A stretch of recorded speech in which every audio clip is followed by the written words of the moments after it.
Pronto, pessoal, iniciaremos nossa aula agora de sociologia, tá? Vou mostrar algumas coisas que vocês não viram no ensino médio, coisas importantes que talvez vocês saiam com uma nova visão, certo? Pelo menos duas coisas que vocês passam despercebido rotineiramente sobre a sociologia. A primeira delas é que não é sociologia, na verdade vocês estudam no ensino médio ciências sociais, certo? Apenas a sociologia ela é uma área das ciências sociais, uma das três áreas, certo? Existem três áreas, três grandes áreas das ciências sociais, que é a sociologia, a antropologia e a ciência política, certo?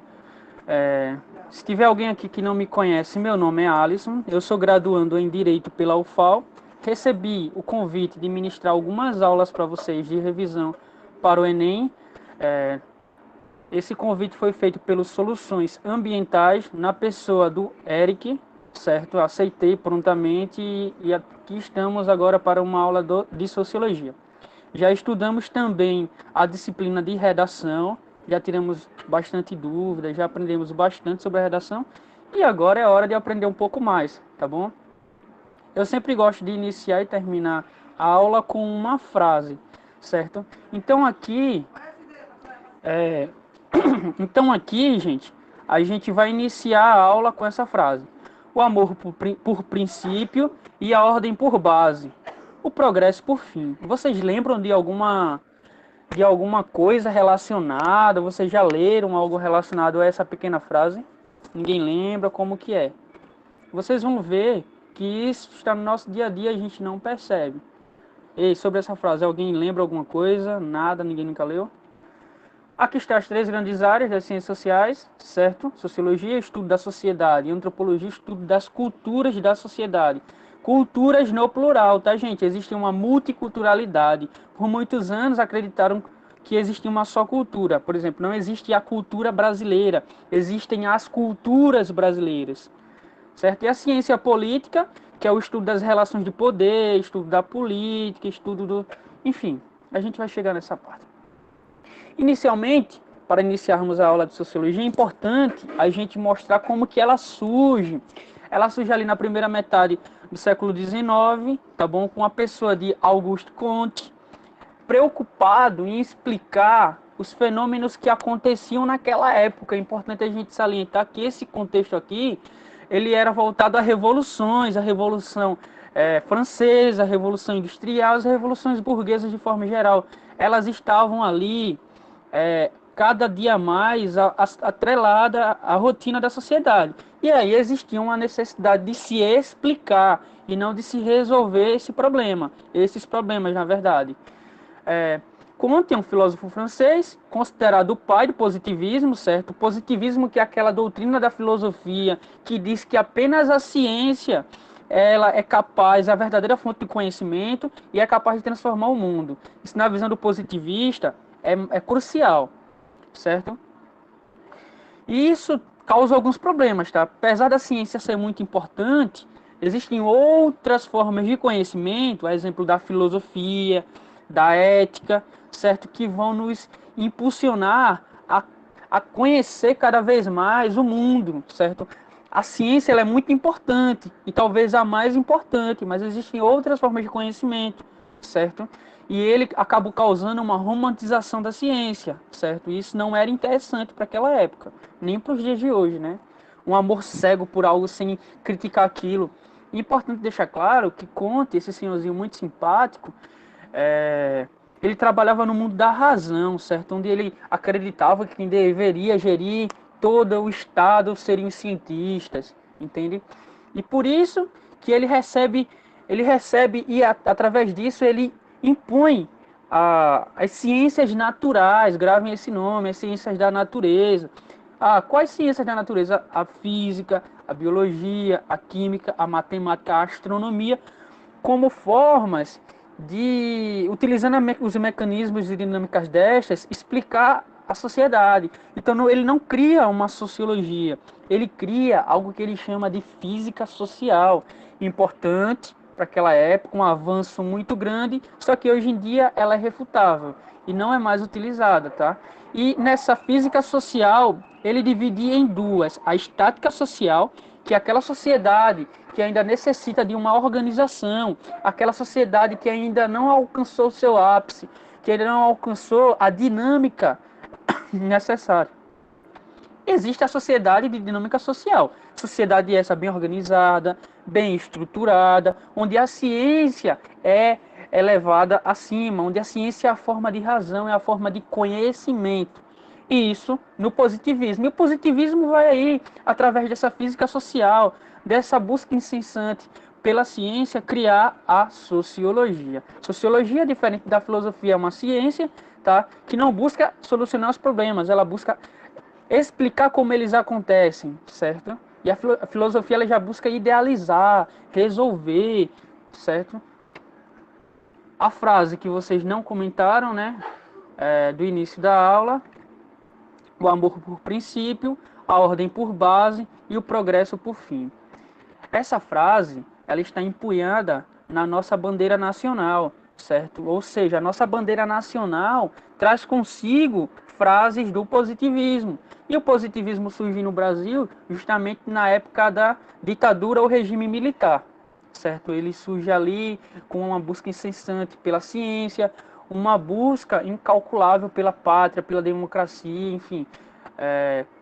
O amor por princípio, a ordem por base e o progresso por fim. Na nossa bandeira está ordem e progresso, está parafraseado essa interpretação aí. Até aqui tudo bem, né? Acredito que sim. Separei os assuntos que mais caem na disciplina de Sociologia para o Enem, obviamente destacando os principais. E gostaria de iniciar com um dos primeiros aspectos, que é o processo de socialização, que significa justamente ensinar, ou seja, socializar é tornar-se social, é aprender, é compreender, é estar na sociedade, é receber aquilo que a gente chama de aculturação, receber a cultura, aprender regras, aprender normas, aprender como se comportar, aprender as relações interpessoais, certo?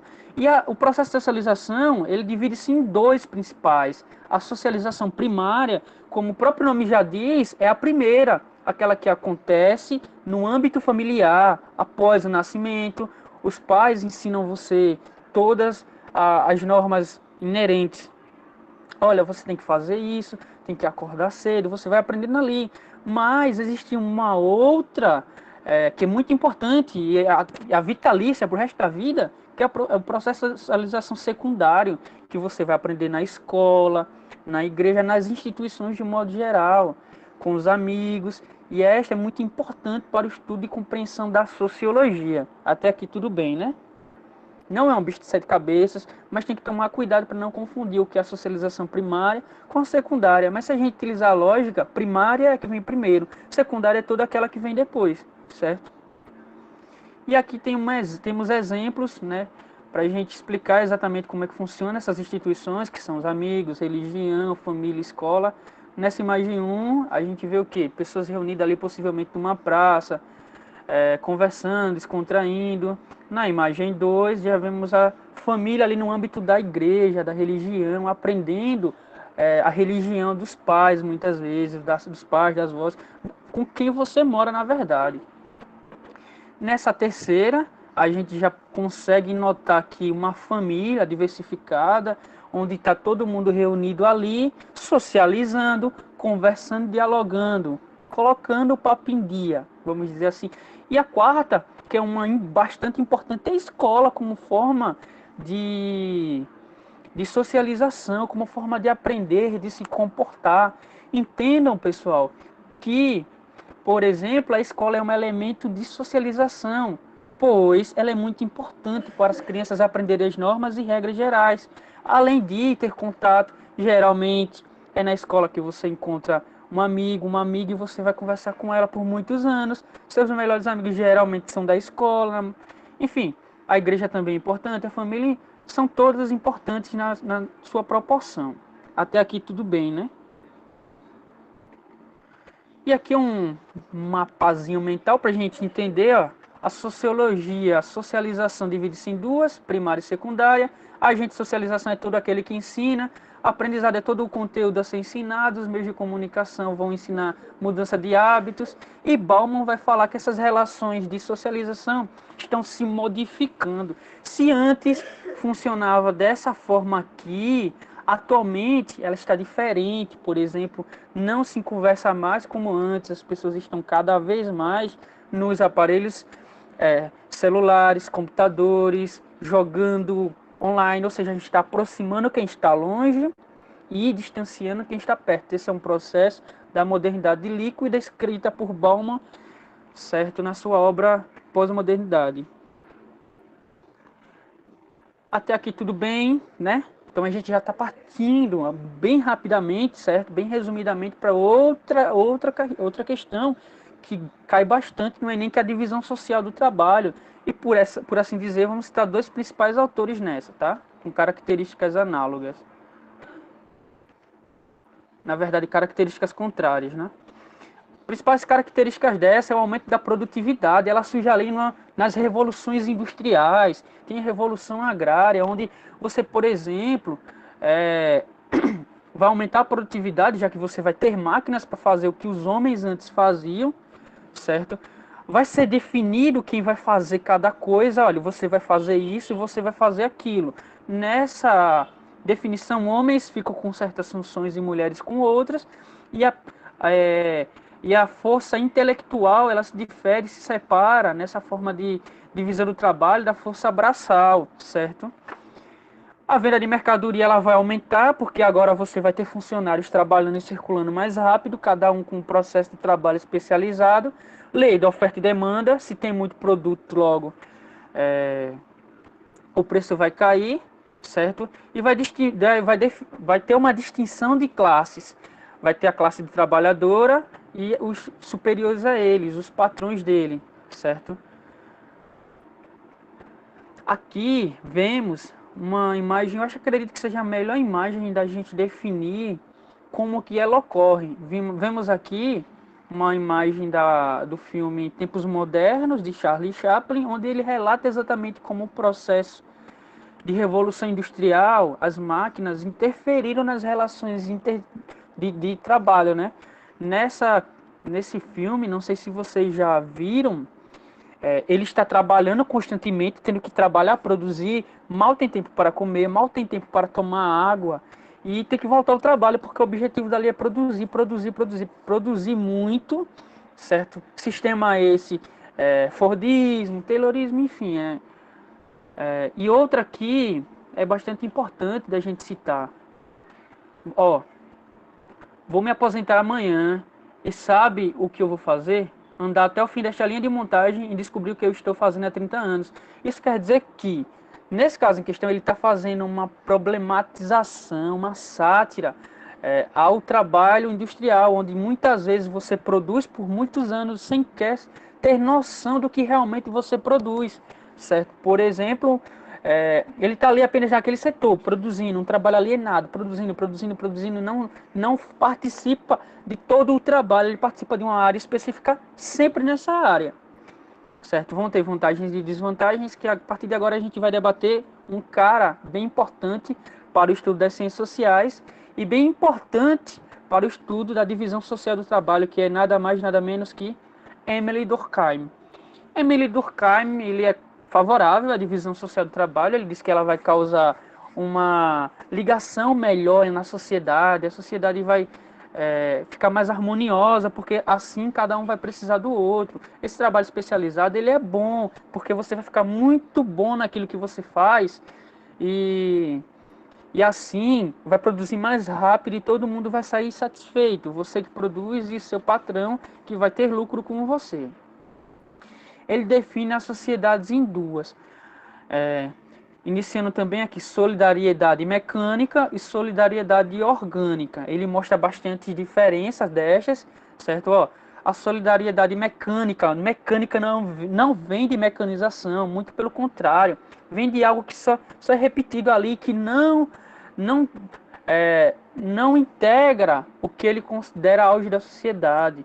Agora, por Por sociedade orgânica, imagine um organismo onde cada órgão tem uma função e vão desempenhar juntamente ali para que você consiga sobreviver e praticar suas atividades do dia a dia, ter uma qualidade de vida, por exemplo, seu pulmão, seu coração, seus rins, seu fígado, enfim.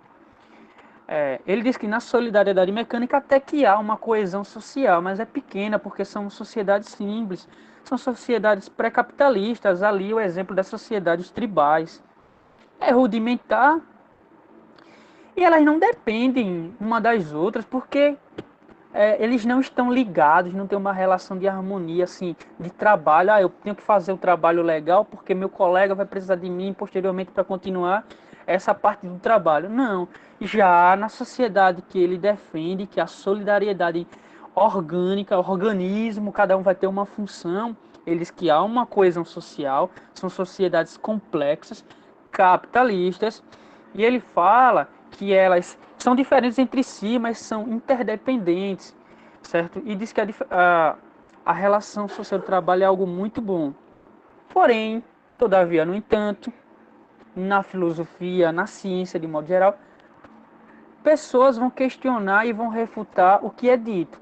Vem agora um cara muito importante para o estudo das ciências sociais, certo? Um filósofo, Karl Marx, muito importante, certo?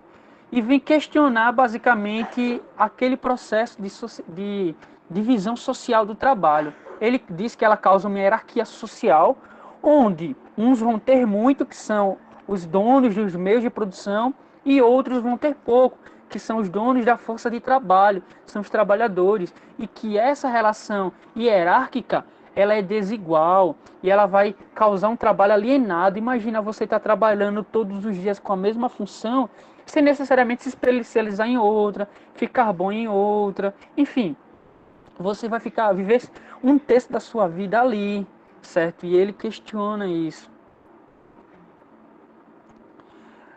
E ele diz que essa alienação, todos esses problemas, vão gerar uma série de conflitos. E esses conflitos vão ser dos dominantes e dos dominados, os donos dos meios de produção e os donos da força de trabalho. Isso se chama a luta de classe. Através disso, ele fala também de mais-valia, que é aquele processo de você trabalhar além do que você realmente precisaria trabalhar para conseguir, digamos que, valorar seu trabalho. Se hoje em dia você trabalha 8 horas por dia, na verdade você precisaria trabalhar apenas 4, certo? Que aquelas 4 horas excedentes ali, os donos do meio de produção vai utilizar para lucrar. E esse lucro vai gerar riqueza para ele e você vai perder com isso. Compreendem até aqui, né?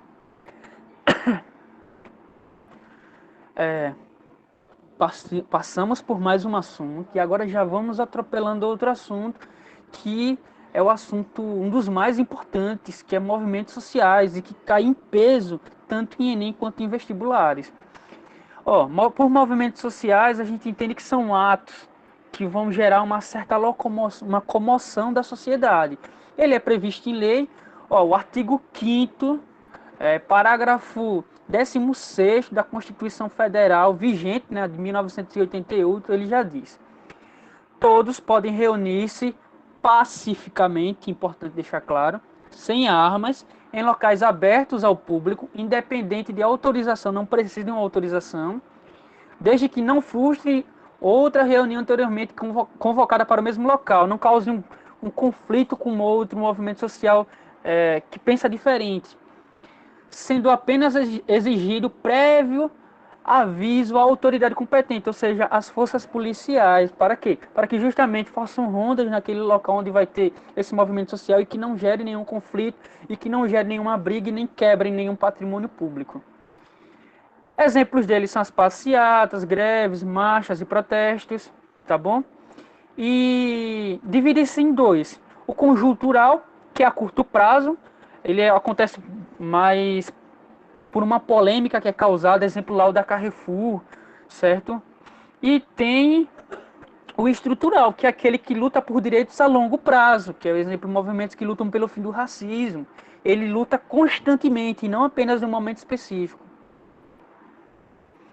E para citar os principais movimentos sociais no Brasil, temos aqui o surgimento deles, que surge ali no regime ou ditadura militar, justamente como uma forma de luta contra aquele sistema.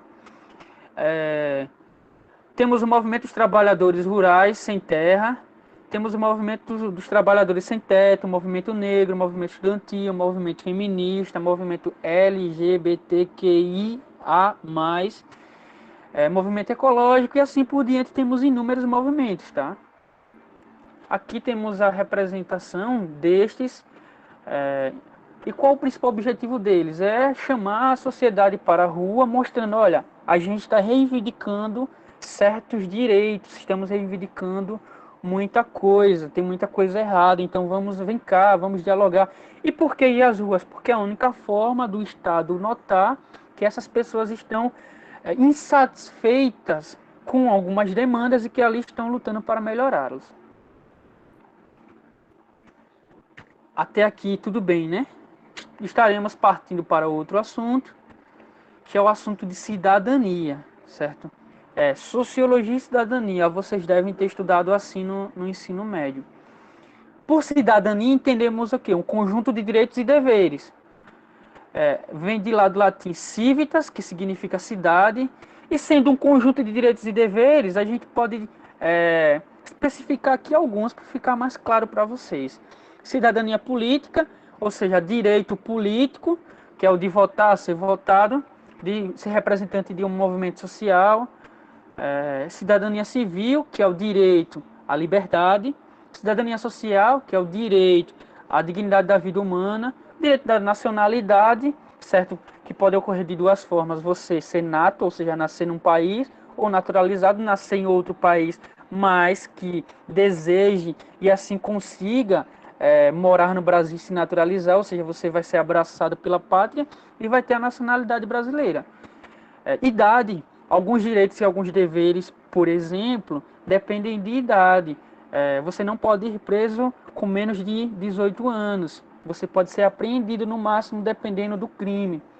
Você também não pode votar, você não pode ser votado com menos de 18. Com 16 você já pode votar, mas não pode ser votado. E aqui está de acordo com a lei, certo? Se você fugir ou burlar alguma destas, você vai sofrer sanções que vão fazer com que você perca um direito aqui, direito à cidadania civil, direito à liberdade, certo? Até aqui tranquilo, né?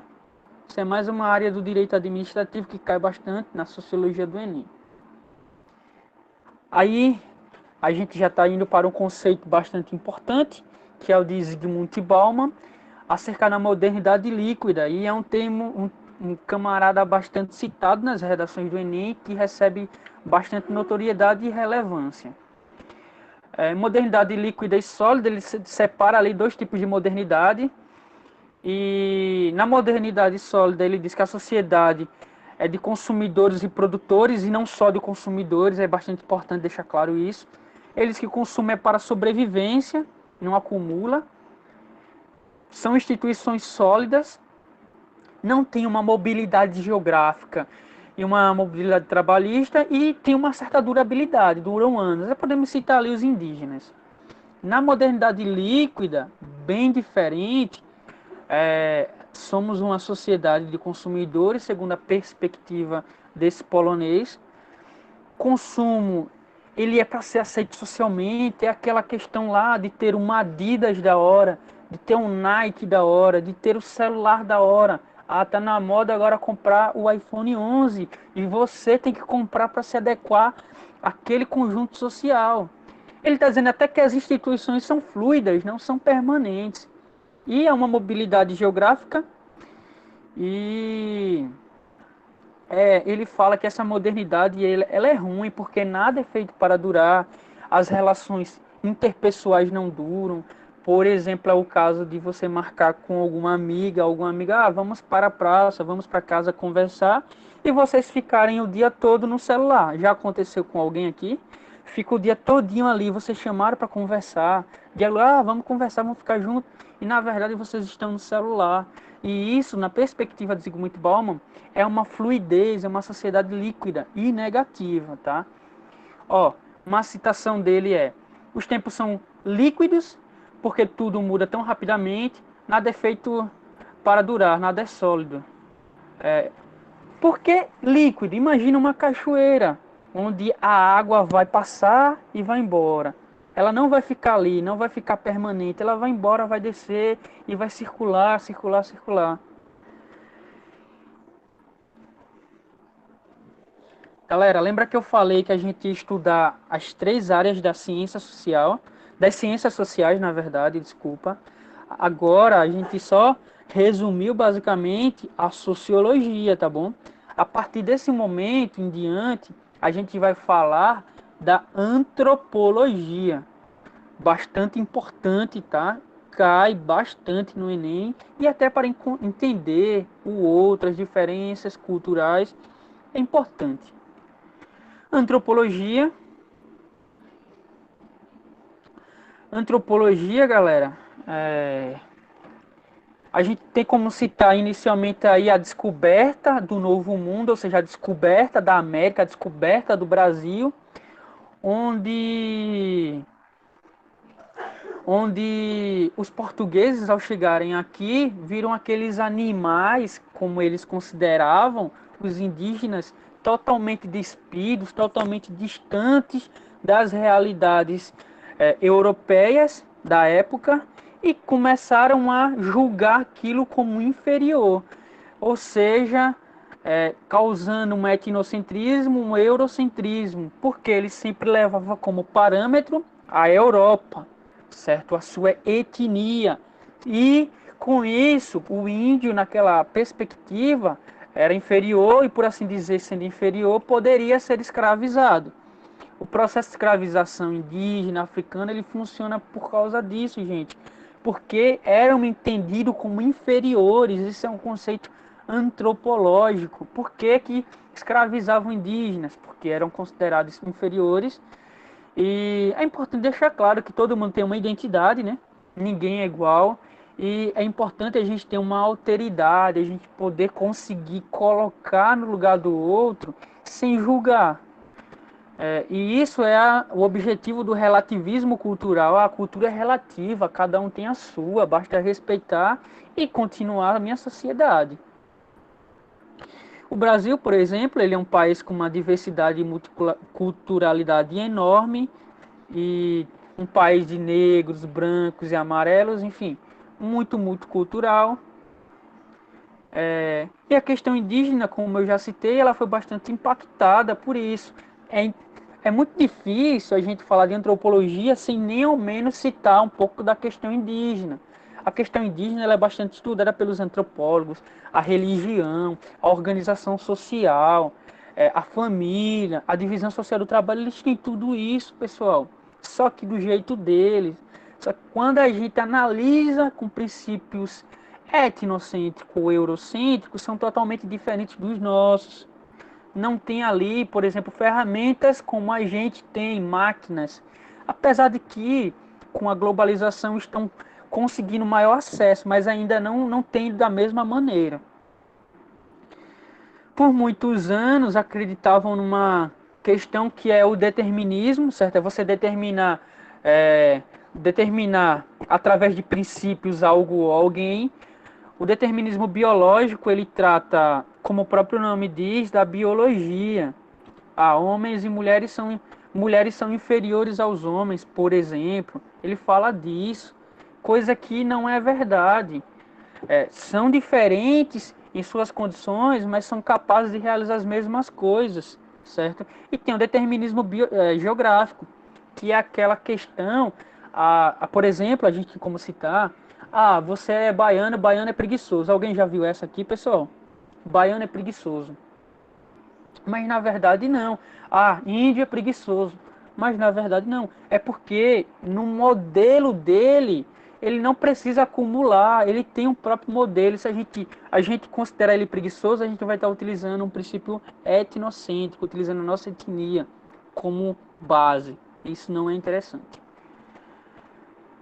É importante deixar claro aqui, o professor Rafael já mostrou a vocês na aula de História do Brasil, mas a primeira missa no Brasil que ocorre Ó, a gente consegue entender que a figura aqui de um Deus, ou seja, de Deus, uma cruz, um padre acima e os inferiores, olha, aqui embaixo, os selvagens, totalmente aqui contidos, de um lado portugueses, todos armados, soldados, cidadãos de modo geral, e os indígenas aqui, imaginando, poxa, quem é esse Deus dele? Nós temos o nosso, é diferente. Vamos olhar, vamos entender como que ele funciona, levando em consideração que o primeiro contato com os portugueses foi pacífico, até porque o objetivo do português naquela época não era escravizar um indígena, não era apropriar de tudo que estava no Brasil, era apenas de conhecer.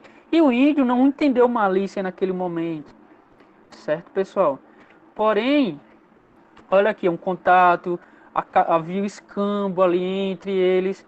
Essa imagem aqui, que foi pega da novela Novo Mundo, que foi exibida na Globo em 2020, ela retrata muita coisa. Olha as vestimentas dos europeus, dos portugueses. E vamos olhar aqui a vestimenta do índio, é totalmente diferente. Há um impacto, há um choque cultural bem relevante. E por assim dizer, a partir ali de 530, os portugueses, por considerarem ser mesmo superiores àqueles selvagens, começam a deteriorar tudo, começam a invadir as tribos deles e agora a gente vai escravizar porque você vai ser nosso escravo, porque você é inferior. Nós somos superiores e você é inferior. Cria-se uma figura do mal selvagem e do bom civilizado. Tem-se também, não só no Brasil, em todo o mundo, em toda a antropologia, uma divisão antiga, tá? Já foi refutada que existiam 3 estágios de civilização, começando pela selvageria, da barbárie, até o mais avançado, que seria a civilização. Poxa, quem seria essa civilização? Na perspectiva deles, Europa, porque eles eram europeus, certo? Eles sempre vão dar uma puxada para o lado dos europeus. Para mostrar que existe uma diversidade étnica no país, Társila do Amaral escreve essa obra aqui, essa pintura aqui da obra Operários, onde conseguimos ver pessoas de várias cores, vários cortes de cabelo, várias personalidades, com histórias diferentes, com perspectivas de mundo totalmente diferentes. E através daqui a gente já nota que não há uma hegemonia, certo? São diferentes e basta respeitar. Se você questiona um por suas diferenças, você pode estar cometendo um ato discriminatório e não é legal, tanto perante a sociedade quanto perante a lei. Beleza? Das 3 grandes áreas das ciências sociais, já falamos de 2. A partir de agora, vamos falar da mais recente e uma das mais importantes também, lógico, que é a ciência política. Muita gente se interessa por esse estudo, tá? E vamos lá. Ela estuda o poder, as relações de poder, de Estado, de política, e ela fala bastante do contrato social. Daqui a pouco eu vou falar mais dele. Sobre o contrato social a gente consegue citar Thomas Hobbes, Locke. O que seria esse contrato social? Eu não sei vocês, mas eu não assinei um contrato social com o Estado. Apesar de concordar com o contrato social, eu não assinei. Disseram que a gente assinou um contrato social com o Estado, certo? Que na sociedade pré-social vivíamos livres de regras, mas também poderia acontecer da gente se ferir por outro igual. E, enfim, éramos livres e normais e comuns, iguais. Todos concordam, certo? Ó, o contrato social dá origem à sociedade, a partir daí ia ter uma sociedade articulada, ou seja, ia ter um Estado impondo leis e normas e a gente ia ter que cumpri-las. E através disso, se antes detínhamos de uma liberdade social, a partir de agora teríamos uma liberdade civil. Com a criação de leis do Estado, a gente ia doar um pedaço do nosso poder para o Estado e ele iria nos representar, tá? Ó, eles concordam nas leis da natureza e discordam de como que os homens eram nesse estado de natureza. Falam que o Estado ele surgiu como uma forma de modular as leis, mas a partir daí vamos conhecer mais um pouco desses contratualistas. Iniciamos aqui nada mais nada menos por Thomas Hobbes, um contratualista adepto do poder absolutista, que fala que o homem é guiado pela sua tendência natural, ou seja, o homem ele é malvado. No seu estado de natureza, ele só sabe fazer duas coisas: violência e guerra, matar. E por isso existiu a necessidade da gente assinar um contrato social com o Estado, ou seja, esse contrato social ele não é aceito simplesmente por vamos assinar um contrato social para o Estado cuidar da gente. Não, é um contrato social por medo do homem selvagem, medo do Leviatã. A obra dele é Leviatã, demônio e monstro bíblico também, tá? E através desse medo do homem selvagem, do lobo do homem, vamos abrir mão de um pouco da nossa liberdade e vamos aderir a um Estado absolutista. É importante deixar claro isso. Ele queria um Estado absolutista, um Estado forte, um Estado presente, que conseguisse colocar o malvado, o homem mau, no eixo. Aqui cortou, né? Mas o estado de natureza seria mais ou menos esse cachorro aí, bem bravo. A partir do momento que tem um estado civil, ele fica bem calminho, porque se ele fizer qualquer coisa, o estado vai punir ele. E o homem aqui, o homem é o lobo do homem, o homem é um lobo, um animal, que só sabe matar. Mas, obviamente, na filosofia ou na sociologia, vão existir pessoas que vão questionar, certo? Aqui agora tem Locke, que ele vai refutar essas ideias de Hobbes. Ele não há um estado de guerra. Pô, você está enganado. Na verdade, um individualismo do homem, certo? No que tange a propriedade privada, o homem vai querer a propriedade privada e o Estado tem que regulamentar isso, senão vai existir guerra. Aí sim vai existir a crista da selvageria. Locke é considerado o pai do liberalismo e ele diz que o direito natural é a propriedade privada, a vida, a liberdade. E ele diz que o Estado vai servir para regulamentar esse direito natural, certo? Aviso, propriedade privada, entrada proibida. E uma citação dele onde não há lei, não há liberdade. Ou seja, ele diz que liberdade é fazer tudo aquilo que a lei permite. Até aqui tudo bem, né, pessoal? Vamos continuar. E, para questionar principalmente as ideias de Hobbes, vai surgir um camaradinho aí chamado Jean-Jacques Rousseau, que vai dizer: poxa, tá enganado, não é assim não que a banda toca, o homem não é assim, o homem não é malvado por natureza. O homem é bom e pacífico no seu estado de natureza. É o bom selvagem. Ele tem uma harmonia tanto com os outros, com o próximo, tanto com a natureza. E diz que o único problema disso tudo é a propriedade privada. Questionando Locke, certo? Dizendo que a propriedade privada é o problema de tudo. E questionando Hobbes, que diz que o homem é malvado por natureza. E ele diz que essa desigualdade social que vai gerar guerra, vai gerar caos, todo mundo vai querer um pedaço daquilo e ninguém vai se entender. Então necessitamos de um Estado que garanta a harmonia social. E ele diz: o homem nasce bom e generoso e a sociedade o corrompe. Dúvidas? Meu Deus, resumi em 50 minutos, pouco menos de 50 minutos todos os assuntos. Mas se algo foi muito rápido, pessoal, vocês me dizem, tá? Galera, acho que eu pulei essa parte aqui, mas tem aqui a repartição dos poderes, dividido lá por Montesquieu, se escreve Montesquieu, mas se pronuncia Montesquieu, certo? Onde ele divide ali, se antes era um rei que ia controlar tudo, ia julgar, governar, administrar, não é mais para ser assim, certo? E ele vai e diz, não, tem que existir três poderes, porque assim vai ter uma teoria dos pesos e contrapesos. Poder executivo, legislativo e poder judiciário. Eles vão se fiscalizar, vão ter autonomia entre si, mas um vai ter função típica, mas podendo ter função atípica. Um, às vezes pode se meter no problema do outro, mas que não é comum. Repartição dos três poderes, Montesquieu, tá? Caiu já em Enem. Dúvidas até aqui?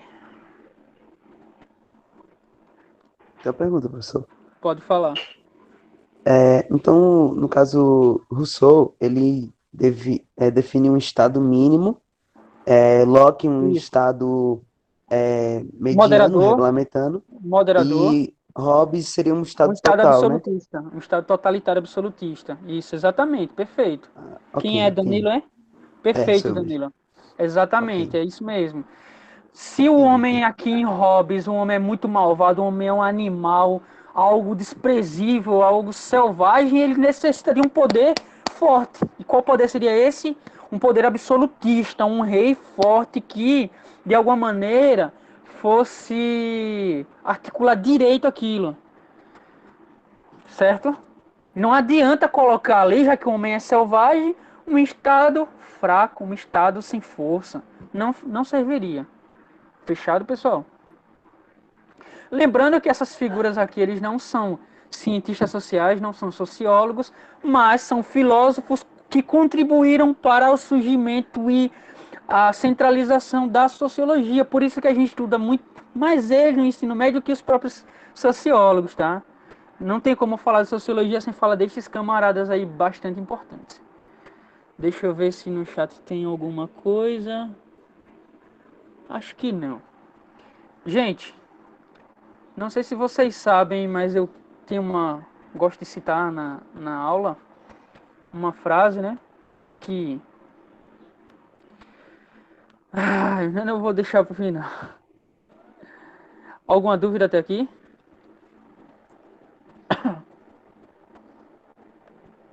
Alguma dúvida até aqui?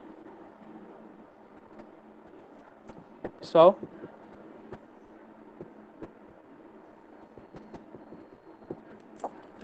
Dúvidas, ninguém tem dúvidas, não é? Então vamos testar esse conhecimento de vocês. Vamos ver se vocês estão tops. Eu quero alguém para se voluntariar em ler por áudio isso aí pra gente. Alguém? Vamos, pessoal, último dia da aula.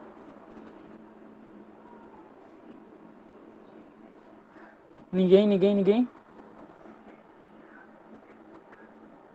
Então vamos lá, vocês têm 1 minuto para lerem isso aí e responder no chat qual que vocês acreditam que seja a resposta correta, certo? Lembrando que essa é uma questão que caiu no Enem 2018 e uma questão importante para a compreensão do tema.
A turma entrou em um consenso, alguém discorda, não tem ninguém do contra aí dizendo C. Vamos lá. Vocês acreditam que é C, né? Vamos ver se vocês estão afiados. C. Alternativa C. Vão ter mais algumas questões, tá? Para vocês quebrarem a cabeça. Outra questão, bastante importante, que caiu no Enem 2016. Lembrando que as questões do simulado serão diferentes, viu, pessoal?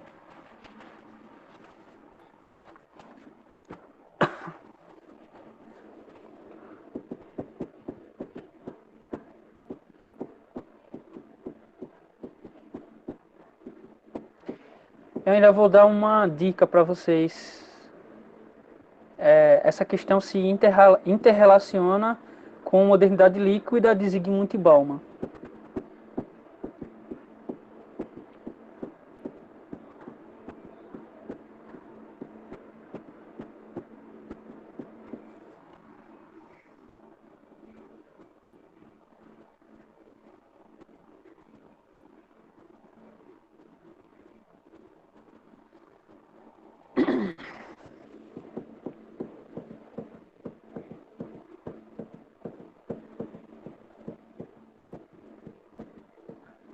Ninguém?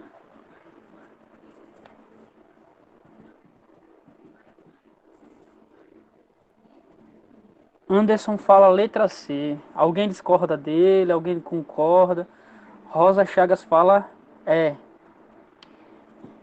Yuri Rainan fala é. Silas fala A. Então vamos lá. Essa é uma questão interpretativa muito fácil, certo? Na realidade, ela se integra na obra de Zygmunt Bauman, onde ele fala da modernidade líquida, onde a gente cria ilusões, a gente não está sendo satisfeito, a gente não está feliz de verdade. A indústria cultural colocou na nossa cabeça que a gente está, mas na verdade a gente por dentro pode estar inferiorizado, pode ter inúmeros problemas, e ela só vem apenas a fazer um reparo, certo?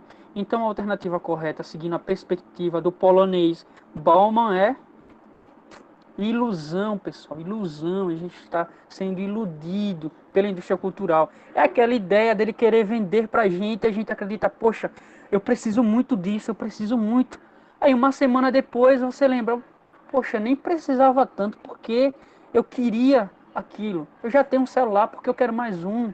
Meu celular ele faz tudo o que eu preciso e ainda mais porque eu tenho que comprar um iPhone 11, certo?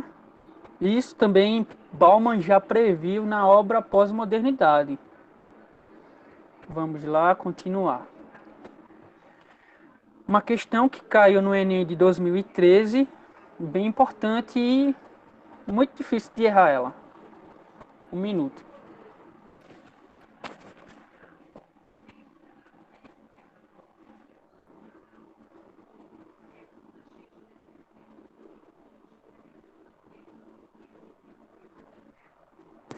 Victor Yuri, eu quero só a resposta nessa, meu bom.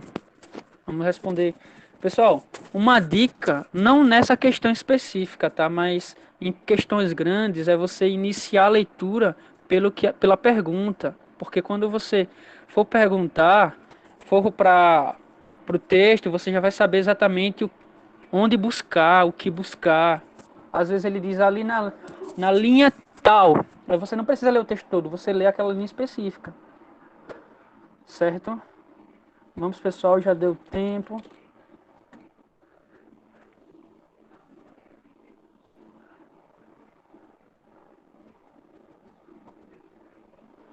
B, vamos lá, pessoal. Olha, a charge revela uma crítica aos meios de comunicação.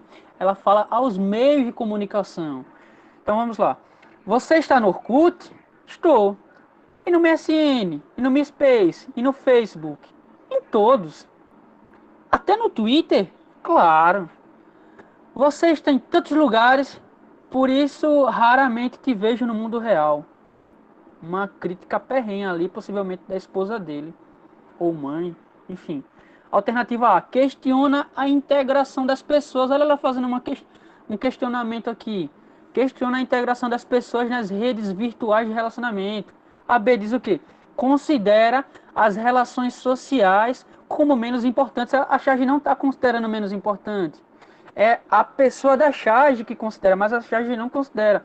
A C, enaltece a pretensão do homem de estar em todos os lugares ao mesmo tempo? Não, na verdade ele não está, ele só está naqueles locais virtuais. Questiona, corta essa de certeza. D, descreve com precisão As sociedades humanas no mundo globalizado com precisão, não. Existem muitas sociedades que as pessoas não ficam o tempo todo no celular, certo? O celular é apenas um apetrecho para elas, um acessório.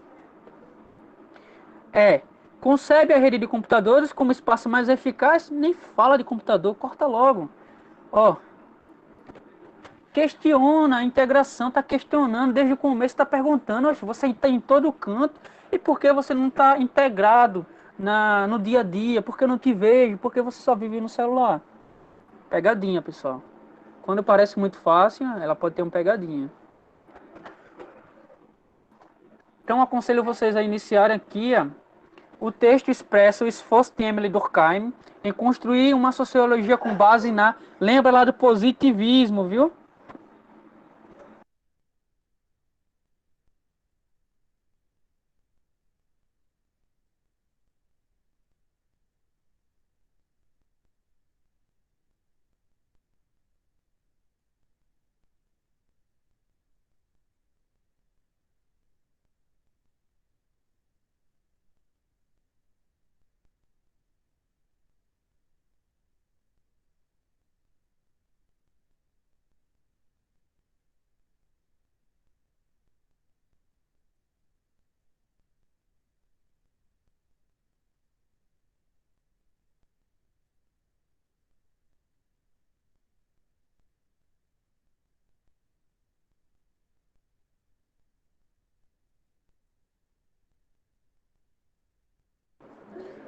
Essa é uma questão importante, considero ela uma questão média difícil, onde tem inúmeras pegadinhas nela, mas que por exclusão você consegue responder ela, e a gente até já falou aqui na aula.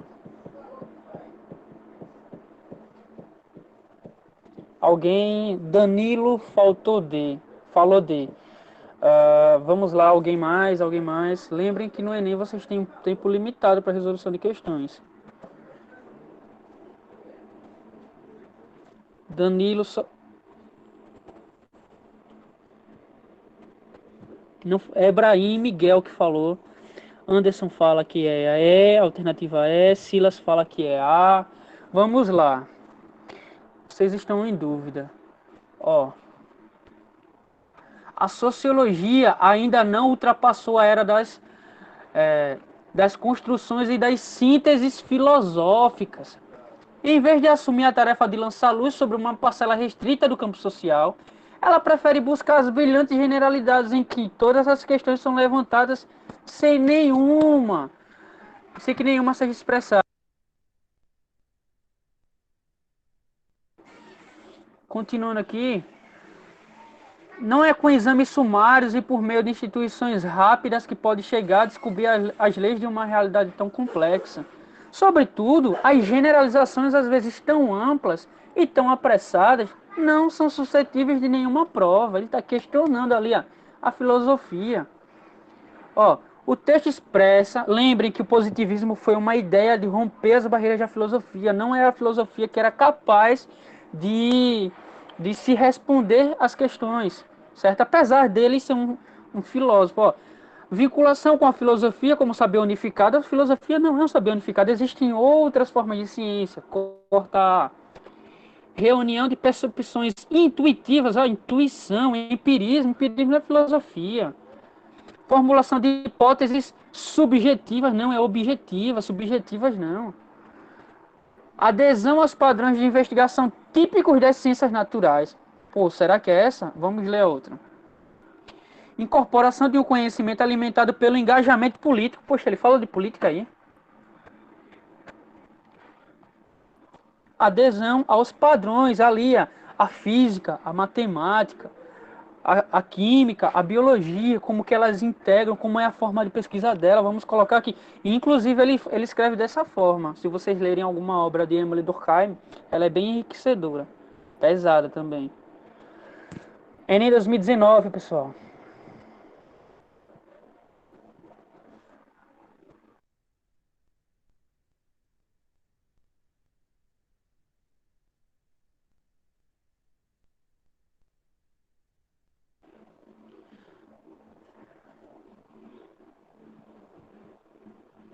Ô, Ibrahim, na verdade não foi no positivismo, tá? O método científico utilizado no positivismo, né? Ele se incorporou, ele buscou nas ciências naturais, surge ali na química, na física, na biologia, na matemática, surge ali com as leis de Newton, tá bom? Não foi o positivismo que iniciou, certo? Ele apenas pegou o que estava ali naquela era de revolução acadêmica, revolução de conhecimento, ele pegou e, poxa, já que tem essas aqui, vamos, elas explicam exatamente o que eu quero. Entende? Não foi positivismo, mas para considerar o pontapé para uma ciência positivada, aí sim foi positivismo.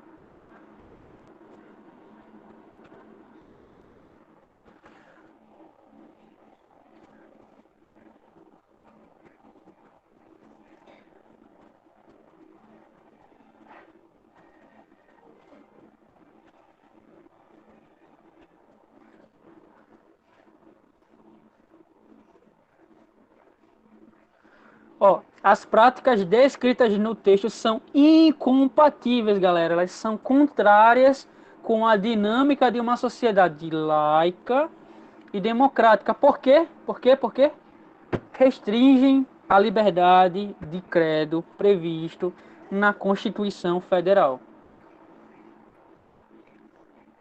2019, nem 2019. Questão sobre o SUS, Sistema Único de Saúde.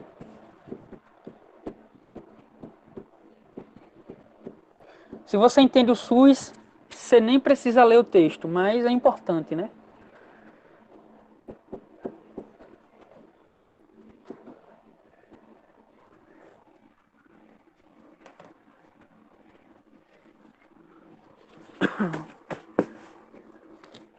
Alguém respondeu rápido. Eu acredito que essa pessoa conhecia o SUS e Ebrahim. Acredito que Ebrahim conhecia o SUS e não nem foi no texto, foi Ebrahim. Ou você leu rápido?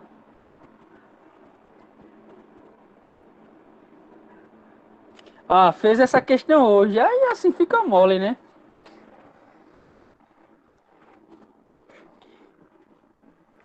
Universalismo e igualitarismo, né?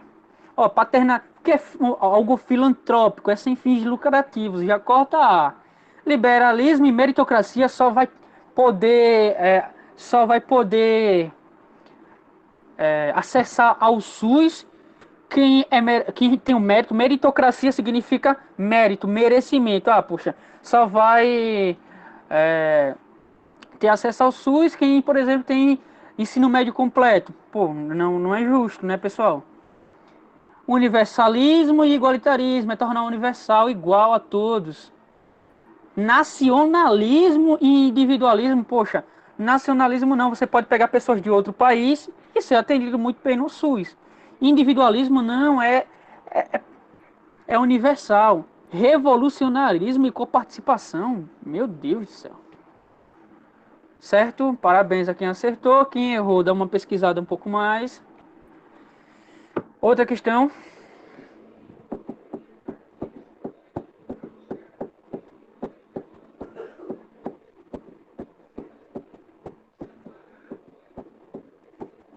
Cuidado com essa questão.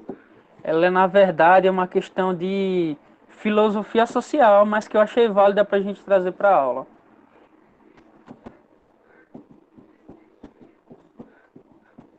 Ibrahim respondeu essa também.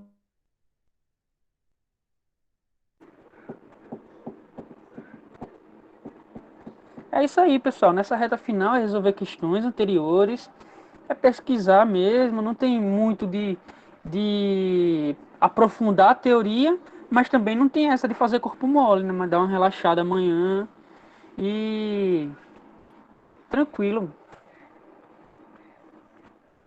Se você estudou, você está preparado e é isso que importa.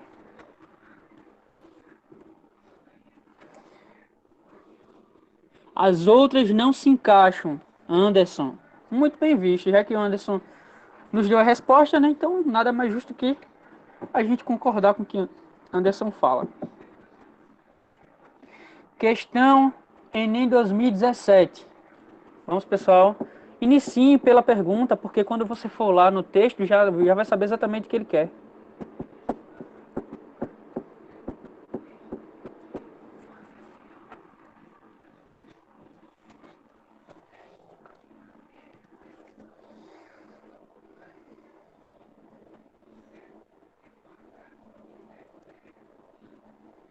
Essa questão aí, ela se engloba ali um pouco em... Ela caminha ali para movimentos sociais e ali para ciência política, pessoal.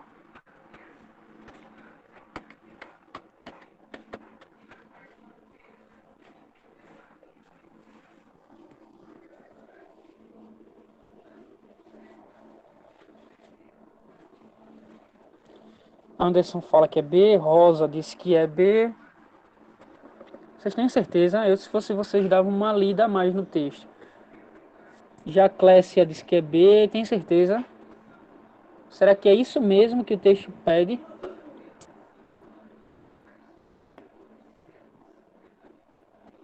Dou-lhe uma, dou-lhe duas, dou-lhe 2,5, dou-lhe 3. Poxa, querendo me confundir mesmo. Galera, uma síntese geral do mais geral, que é geral do que foi geral das ciências sociais, um curso que se estuda em 4 anos e meio, a gente viu em um pouco mais de 1 hora. A gente com certeza não viu tudo, mas os tópicos mais importantes a gente abordou. Certo?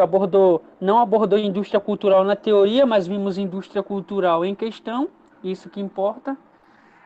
E a minha frase é: a repetição com correção até a exaustão gera a perfeição.